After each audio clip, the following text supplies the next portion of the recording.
بسم اللہ الرحمن الرحیم. ویورز، آپ دیکھ رہے ہیں جمہور کی آواز FM اردو پہ.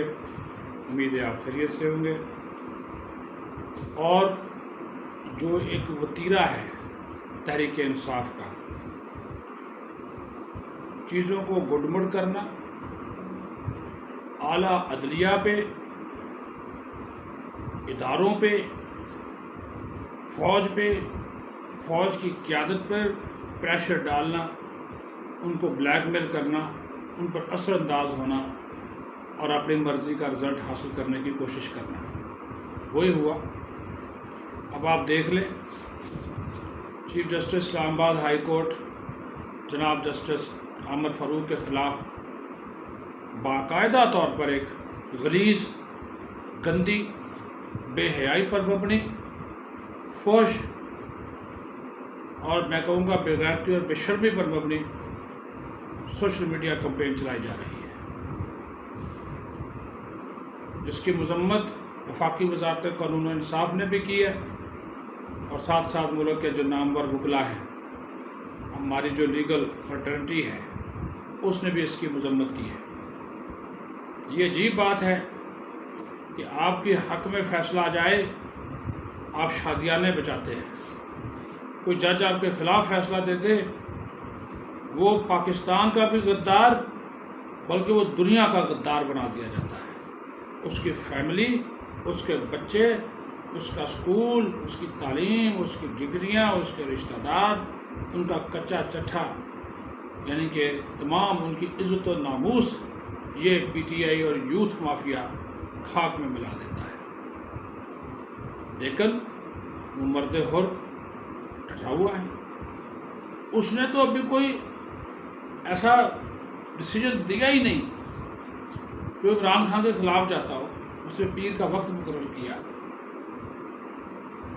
اور اس نے خود کہہ دیا کہ ٹرائل کورٹ نے غلط کیا، جلدی فیصلہ سنا کر غلط کیا. اس نے جب خود کہہ دیا اور وہ اس چیز کو چیف جسٹس صاحب نے خود دیکھ لیا، پھر کیا ضرورت ہے؟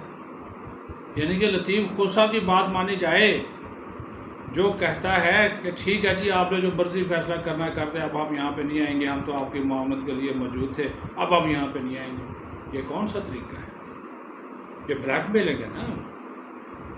یہ سیاسی طور پہ کورٹ کے اوپر اثر انداز ہونے کی ایک سازش ہے. اور اس کے بعد دو تین دن سے مسلسل چیف جسٹس عامر فاروق کی ذات کو ٹارگٹ کیا جا رہا ہے. بھئی انصاف کے تقاضے پورے ہونے دیں. ہو سکتا ہے کہ وہ کوئی بہتر فیصلہ دے دیں، ہو سکتا ہے کہ وہ معاملہ دوبارہ ٹرائل کورٹ میں بھجوا دیں جہاں کا جج نیا آ گیا ہے. ہو سکتا ہے کہ وہ عمران خان کی سزا اس کیس میں توشہ خانہ میں معطل کر دیں اور کورٹ کو کہہ دیں کہ بھئی اثر نو اس کی آپ ٹرائل کریں. ہو سکتا ہے کہ وہ سپریم کورٹ کو اپنا فیصلہ، کیونکہ سپریم کورٹ نے بھی اس کا نوٹس لیا ہوا نا، کہ سپریم کورٹ کو دیکھ دیں جی، چلے جی ٹھیک ہے جی، اگر سپریم کورٹ اس کو دیکھ رہی تو وہ دیکھ لے. یہ میں امکانات کی بات کر رہا ہوں. تو اس سے پہلے ہی یہ طوفان بدتمیزی جو سوشل میڈیا پہ مچایا ہوا ہے، کوئی باعزت شخص ان رقیق، بد اخلاقی، بد کرداری پر جملوں سے محفوظ نہیں ہے.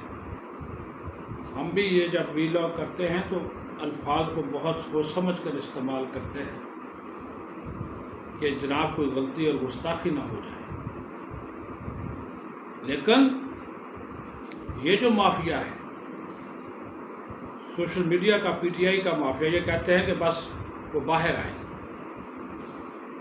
وہ منت ترلے کر رہے ہیں اپنی بیگم کے ذریعے، بشرا بی بی کے ذریعے، کہ مجھے باہر نکالو. وہ منت ترلے کر رہی ہیں باہر مختلف مقتدر اداروں سے کہ مہربانی کریں، معافی دے دیں، معافی تلافی کی وہ کوشش کر رہی ہے. اور دوسری طرف یہ طوفان بدتمیزی ہے. عظیم لیڈر، قوم کا لیڈر. کون سا قوم کا لیڈر؟ تباہی و بربادی کا منبع، جس نے بنیاد رکھ دی تقسیم، تفریق، نفرت، تعصب اور متعصب قسم کا انسان. نیا پاکستان، پرانا پاکستان، کون سا نیا پاکستان؟ یہ پرانا ہی جو چل جائے تو اللہ کا ہم شکر ادا کریں گے. اور یہاں پر جو کمپین چلائی جا رہی، پھر وہی بات، ان کی تو باقاعدہ نہیں بنتی آپس میں. یہ جمیمہ خان بھی باہر بیٹھی ہوئی لگی ہوئی ہے، لیکن اس نے اس کو شٹ اپ کال دی. یہ بھی آپ کو بتا دیں، بشرا بی بی نے کہ تم آرام سے بیٹھو، میرا میاں، میں چاہوں میں اس کو نکال لوں گا، میرے موکل نکال لیں گے، جد نکال لیں گے. وہ باہر بیٹھی لگی ہوئی ہے کہ جناب وہ برطانیہ آ جائے. اسرائیلی لابی، یہودی لابی، عالمی لابی جو اس کے پیچھے کھڑی ہے، وہ اس کے ذریعے لگی ہوئی ہے میں اس کو کسی طریقے سے عمران خان کو نکالوں. لیکن بشرا بی بی کی اس کے وہ ظاہر ہے سوکن کو کون برداشت کرتا ہے. بے شک اس کو طلاق دے دی، لیکن وہ عمران خان کے بچوں کی ماں ہے، سلمان اور قاسم کی. اس وجہ سے اس کو شاید فکر ہے. لیکن بشرا بی بی نے اس کو پیغام بھجوایا کہ خبردار جو تم نے اس معاملے میں ٹانگ اٹھائی، میں جانور عمران خان جانے جائیداد پہ نظر ہے، بنی گالہ کا گھر پہ نظر ہے، بینک بیلنس پہ نظر ہے، تھبنچو پہ نظر ہے. وہ کیا ہے جی، وہ زمان پار کا گھر، وہ تو اپنے نام لگوا چکی ہیں، باقی چیزوں کے اوپر نظر رکھ کر بیٹھی ہوئی ہیں. تو یہ چیزیں چل رہی ہیں. حالات و واقعات کو سمجھنے کی کوشش، لیکن یہ اٹھی ہیں بے انصافی بھائی، کیا سمجھیں گے؟ ابھی یہ بھی لوگ دیکھ کر دڑا دڑ میرے خلاف ہو جائے، شروع لفافی صافی پتہ نہیں کیا کچھ کلمات کہیں گے، کہتے رہے. لیکن حق اور جو سچ کی جو حقیقت کی بات ہے وہ کہنی تھی وہ آپ سے کہہ دی ہے. اپنا خیال رکھیں. بہت شکریہ.